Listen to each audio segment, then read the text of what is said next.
Thinking about putting off your roof repair until next year? That decision's going to cost you. And here's exactly why. First, roofing material prices keep going up. They haven't come down in years, and they're not starting now.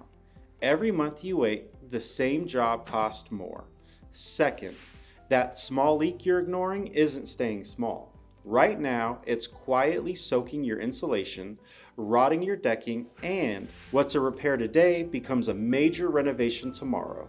And third, when the next hailstorm hits Round Rock or Austin, every homeowner in Central Texas calls a roofer on the same day.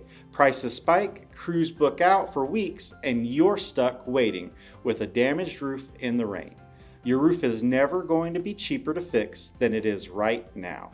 And if you have any more questions, click Learn More to visit us online and to get in touch with our team. KangaRoof, we hop to it.